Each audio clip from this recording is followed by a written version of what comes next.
Hi everyone, good morning. आज 24 सितंबर 1861 में हमारी एक वीरांगना स्वतंत्रता सेनानी, भारत की राजनेत्री और समाजवादी सोच की एक महिला, जो भारत की गौरव गाथा की एक धरोहर हैं, जिनका नाम था मैडम रुस्तम कामा। यानी पूरा नाम मैडम भीखाजी रुस्तम कामा। याद रखें, इनको मैडम कामा भी कहते हैं, भीखाजी कामा भी कहते हैं। एक्चुअली इनके हस्बैंड का नाम था रुस्तम कामा, इसलिए इनके नाम में है मैडम भीखाजी रुस्तम कामा। याद रहे, ये 24 सितंबर 1861 को बंबई में पैदा हुई और एक अच्छे उच्च खानदान से थी, अमीर खानदान से थी, व्यापारिक खानदान से थी और अपने कुछ इलाज के पर्पज से इंग्लैंड गई थी 1902 में। वहां इंग्लैंड में इलाज के दौरान इनकी मुलाकात हुई दादा भाई नौरोजी से, grand grand old man of India, दादा भाई नौरोजी। दादा भाई नौरोजी से मुलाकात हुई और वो उनसे प्रभावित हुई और दादा भाई नौरोजी की एक सचिव भी बनी। कुछ दिनों के लिए वो सेक्रेटरी भी रही।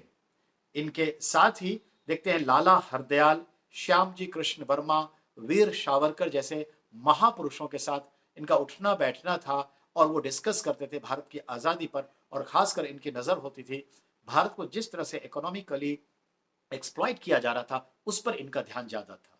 याद रहे, ये सब चलता रहा। फ्रांस में भी वो रही, वहां से भी भारत के लिए आज़ादी की संघर्ष के लिए काम की, कई ऑर्गेनाइजेशन सेटअप की, जिसका एक ही मकसद था भारत की आज़ादी। और भारत की आज़ादी के इस मकसद से वो काम कर रही थी।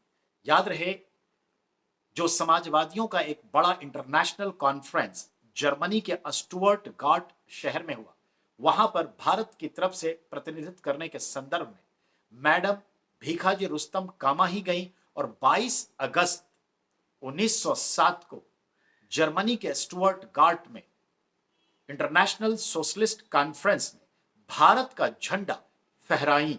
और याद रहे, उस टाइम तिरंगा नहीं होता था, पर जो भी था भारत का झंडा फहराई। और याद रहे, एक सवाल आता है, विदेशी भूमि पर, धरती पर भारत का झंडा सबसे पहले कब, कहां और किसने फहराया या फहराई? तो यह है मैडम भीखाजी रुस्तम कामा, 22 अगस्त 1907, अस्टुअर्ट शहर, जर्मनी। ठीक है, और इंटरनेशनल सोशलिस्ट कॉन्फ्रेंस में। यह हॉट क्वेश्चन है, इसे कोई नहीं रोकता, यह सवाल आना ही होता है। तो ये था। याद रहे, वो फ्रांस में भी रही, इंग्लैंड में भी रही, काम करती रही आजादी के लिए, लेकिन उनके इस भारत समर्थक आजादी के कार्य को देखते हुए इरिटेट होकर के ब्रिटिश हुकूमत ने भारत में जो मैडम भीखाजी की संपत्ति थी उसे जब्त कर लिया, उसे जब्त कर लिया। अंततः हम देखते हैं मैडम भीखाजी कामा 1935 में भारत वापस आई, लेकिन बीमार होने की वजह से और बुजुर्गियत भी हावी हो गई थी, वो डेथ कर गई 1936 में। तो 1936 में मृत्यु को प्राप्त की 13 अगस्त को।